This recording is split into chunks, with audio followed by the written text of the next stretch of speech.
کہ جو پھر دوسروں کے عیبوں کے اوپر پردہ نہیں ڈالتا، فاش کر دیتا ہے، پردہ اٹھا دیتا ہے، قیامت کے دن اللہ تعالیٰ کی ذات اس کے عیبوں سے، اس کی غلطیوں سے پردہ اٹھا دیں گے۔ دنیا کے اندر ہم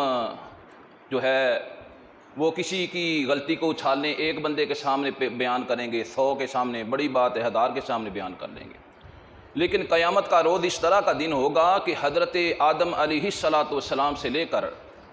دنیا کے اندر جو آخری بندہ آئے گا اس بندے تک تمام کے تمام بنی آدم اس کٹہرے کے اندر، میدان کے اندر موجود ہوں گے، اور اس طرح کر کے اللہ تعالیٰ اس بندے کے رازوں سے، اس کی غلطیوں سے اللہ پردہ اٹھا دیں گے۔ اس وجہ سے یہ بڑا اہم اور حساس معاملہ ہے۔ حضرت امام غزالی رحمہ اللہ علیہ فرماتے ہیں کہ اگر کسی بندے نے آپ کو کوئی راز بتایا، اس کا بتانا، فاش کرنا تو وہ منع ہی ہے، ممنوع ہے، لیکن اگر اس نے آپ کو بالخصوص یہ تلقین کی ہوئی ہے، اس کے باوجود بھی آپ اس کا راز جو ہے لوگوں کے سامنے بیان کر دیتے ہیں تو پھر یہ حرام ہے۔ اور حضرت امام عد بن سلام رحمہ اللہ علیہ نے لکھا کہ اگر کوئی بندہ کسی بندے کے عیب کے اوپر پردہ ڈالتا ہے، یہ عام صفت نہیں ہے، یہ اولیاء الرحمن کی صفات کے اندر سے ایک صفت ہے، اللہ کے ولیوں کی صفت ہے، دوسرے کی عیب کے اوپر، دوسرے کی غلطی کے اوپر پردہ ڈال جانا۔ اور حضرت امام حسن بصری وہ فرماتے ہیں وَإِنَّ مِنَ الْخَيَانَةِ، یہ ایک قسم کی خیانت ہوتی ہے کہ اگر کسی کا راز آپ کو پتہ چل گیا یا اس نے بتا دیا، آپ لوگوں کے اندر جا کر اس کو بتاتے پھریں۔ قرآن پاک کے اندر 28ویں سپارے میں سورہ تحریم کے اندر اللہ تعالیٰ کی ذات نے اپنے پاک پیغمبر حضرت محمد رسول اللہ صلی اللہ علیہ وسلم، آپ کی 2 ازواج مطہرات، جن میں سے ایک کا نام حضرت سیدہ عائشہ اور دوسری کا نام حضرت سیدہ صفیہ رضی اللہ تعالی عنہما، اللہ کے نبی صلی اللہ علیہ وسلم نے دونوں سے اپنی کوئی راز والی بات کی، لیکن عورتوں کا مزاج عورتوں والا ہی ہوتا ہے، ان دونوں نے وہ بات کہیں ان دونوں کے منہ سے نکل گئی۔ جب الہ العالمین نے دیکھا، اللہ تعالیٰ کی ذات نے آسمان سے ان کو ڈانٹ دیا۔ اللہ نے فرمایا کہ ان تتوبا الی اللہ، تمہیں چاہیے کہ اب اللہ کی طرف رجوع کریں، توبہ کریں، فقط سغت قلوبکما، اور لگتا ہے کہ تمہارا دل جو ہے توبہ کی طرف مائل ہو رہا ہے، رجحان پکڑا ہے۔ وَإِن تَظَاهَرَ عَلَيْهِ فَإِنَّ اللَّهَ هُوَ مَوْلَاهُ، اگر تم نبی صلی اللہ علیہ وسلم کی کسی بات کو دوسرے کے سامنے بیان کرنے لگو، آپ صلی اللہ علیہ وسلم کا راز ہو تو یہ بات ذہن کے اندر رکھنا، فَإِنَّ اللَّهَ هُوَ مَوْلَاهُ، اللہ کارساد ہے نبی صلی اللہ علیہ وسلم کا بھی اور اہل ایمان کا بھی، وجبرائیل وجبریل وصالح المؤمنین والملائکۃ بعد ذلک ظہیر۔ اللہ فرماتے ہیں جبرائیل بھی، سارے فرشتے بھی، سارے صحابہ بھی، اور سارے کے سارے جو اہل ایمان ہیں وہ رسول اللہ صلی اللہ علیہ وسلم کے مددگار ہیں۔ تو میرے بھائیو، اگر ہم کسی بندے کا راز اٹھا دیتے ہیں، بالخصوص ایسی بات جو اس نے کی نہ ہو، مثال کے طور پہ بات 5% تھی، ہم نے 10% بنا کر بیان کر دی، تو ایسی صورت کے اندر حدیث کے اندر آتا ہے، غالباً مسلم کی روایت ہے، اللہ کے رسول فرماتے ہیں ایسا بندہ جو ہے اس کو اللہ جہنمیوں کی پیپ کے اندر ڈالیں گے، جہنمیوں کی پیپ کے اندر پھینکا جائے گا۔ اور سیانوں نے کہا کہ یہ بندہ جو لوگوں کے راز فاش کرتا ہے، لوگوں کی باتیں ہوا کے اندر، لوگوں کے مجمعوں میں، مجلسوں میں جا کے بیان کرتا پھرتا ہے، اس کی مثال اس گندی مکھی کی طرح کی ہے جو پورے جسم کو چھوڑ کر، پورا جسم بڑا حسین ہے انسان کا، پورے جسم کو چھوڑ دیتی ہے، پورے جسم کے اوپر نہیں بیٹھتی، جس جگہ کے اوپر زخم ہوتا ہے، پھوڑا پنسی بنی ہوتی ہے، اس جگہ کے اوپر بیٹھتی ہے۔ تو اس بندے کو کسی دوسرے کی کوئی خوبی اور نیکی اور اچھائی نظر نہیں آتی، اس کو فقط اس کی برائی نظر آتی ہے، اور لوگوں کے سامنے جا کر اس کی برائی کو بیان کرتا ہے۔ اس وجہ سے میرے بھائیو، یہ معاملہ بڑا ہی اہم ہے اور بڑا حساس ہے، اور علماء کرام نے لکھا ہے کہ یہ صفات، یہ جو صفت ہے دوسرے کے راز کو فاش کرنا،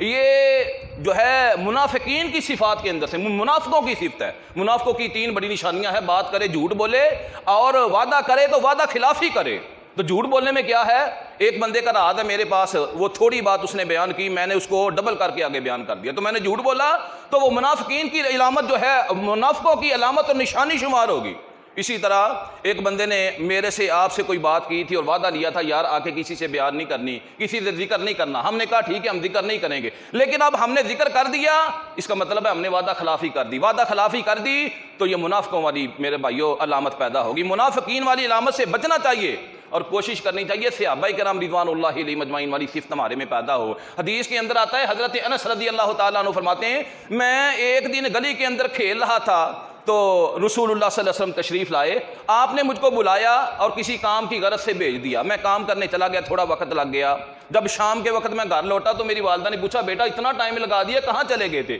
تو میں نے کہا اللہ کے نبی صلی اللہ علیہ وسلم نے کسی کام کے واسطے بھیجا تھا مجھے۔ میری والدہ نے پوچھا جس طرح ماؤں کی عادت ہوتی ہے کہ بتا کس کام کے لیے گیا تھا؟ تو میں نے کہا اماں جی یہ میں نے نہیں بتانا۔ کہنے لگی کیوں بیٹا خیر ہی ہے؟ فرمانے لگے یہ رسول اللہ صلی اللہ علیہ وسلم کا راز ہے، آپ کا پردہ ہے، اس وجہ سے میں نے نہیں بتانا۔ ماں بھی بڑی اچھی نیچر کی، مزاج کی مالک تھی، کہنے لگی ٹھیک ہے بیٹا، اگر راز ہے، اگر آپ صلی اللہ علیہ وسلم کا پردہ ہے تو پھر بتانا مناسب نہیں ہے، پھر اس کو ذکر کرنا جو ہے وہ مناسب نہیں۔ میرے بھائیو، آج ہم مجلس کے اندر کوئی بات ہوئی ہو، ہمارے گھر کے اندر کوئی بات ہوئی ہو، رشتہ داری میں کوئی بات ہوئی ہو، مسجد کی انتظامیہ میں کوئی بات ہوئی ہو، فوری طور پر ہم جا کر لوگوں کو بتا دیتے ہیں۔ سیانوں کا کہنا ہے، کہتے ہیں انسان کا جو لائف سٹائل ہوتا ہے نا، انسان کا جو زندگی گزارنے کا طریقہ ہوتا ہے، یہ غور کیا کریں کہ اللہ کی نظر میں اگر کوئی بندہ یہ چیک کرنا چاہتا نا اللہ کی آنکھوں میں، اللہ کی نظر میں میری حیثیت کیسی ہے یا کس طرح کی ہے، وہ یہ دیکھے کہ اللہ میرے سے کون سا کام لے رہا، اللہ میرے سے کون سا کام لے رہا ہے۔ اگر آپ اچھائی کا کام کر رہے ہو تو پھر آپ کے لیے گڈ ویل ہے،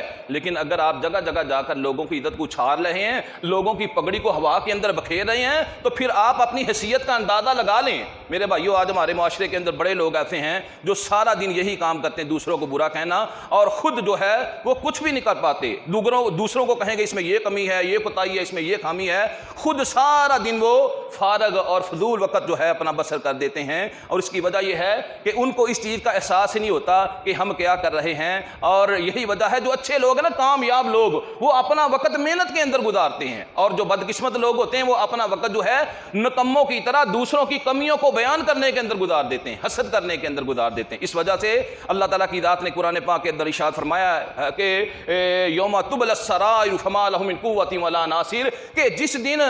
یہ جو راز ہیں انسانوں کے، چھپے ہوئے راز، پوشیدہ راز، ان سے اللہ پردہ اٹھا دیں گے۔ اور وہ راز جو بندہ دنیا کے اندر چھپا چھپا کے رکھتا ہے، یار کسی کو پتہ نہ چل جائے، یار کسی سے ذکر نہیں کرنا، یار کوئی سن نہ لے، یا اس کو پتہ نہیں چلنا چاہیے، اللہ فرماتے ہیں یہ سارے راز انسان دنیا میں چھپا چھپا کے رکھتا ہے، قیامت کا دن ہوگا ساری انسانیت کے سامنے اللہ پردہ اٹھا دیں گے۔ دنیا کے اندر انسان اپنی ہسٹری ڈیلیٹ کر دیتا ہے، موبائل کے اندر سے، دوسری جگہوں سے، دفاتر کے اندر سے فائلیں جو ہیں وہ غائب کروا دیتا ہے۔ قیامت کا دن ایسا دن ہوگا جس دن کوئی ہسٹری ڈیلیٹ نہیں ہوگی، کوئی فائل غائب نہیں ہوگی، ساری فائلیں وہاں پر حاضر ہوگی اور ساری ہسٹری اللہ کے سامنے موجود ہوگی۔ ایک ایک پائی کا ایک ایک رائی کے برابر اللہ حساب لیں گے۔ حضرت عبداللہ بن مسعود رضی اللہ تعالیٰ عنہ کے سامنے ایک بندہ دیندار حاضر کیا گیا، تو حضرت عبداللہ بن مسعود فرمانے لگے اس بندے کے چہرے کی طرف دیکھو، اس کی داڑھی کے اندر سے شراب ٹپک رہی ہے، اس کی داڑھی کے اندر سے شراب ٹپک رہی ہے۔ آپ نے یہ فکرہ اس وجہ سے کہا کہ وہ بندہ دیندار نظر آنے کے باوجود لوگوں کی سارا دن لوگوں کی ٹو میں رہتا تھا، لوگوں کی باتوں کو سننے کی کوشش کرتا تھا، لوگوں کی باتوں کی کھوج لگانے کی کوشش کرتا تھا، تجسس کے اندر رہتا تھا، لوگوں کی باتوں کے لیے کان دھرتا تھا۔ یہ بڑی بری عادت ہے میرے بھائیو، اللہ سے دعا کرنی چاہیے اللہ ہمارے اندر جو ہے وہ اچھی صفات پیدا کرے۔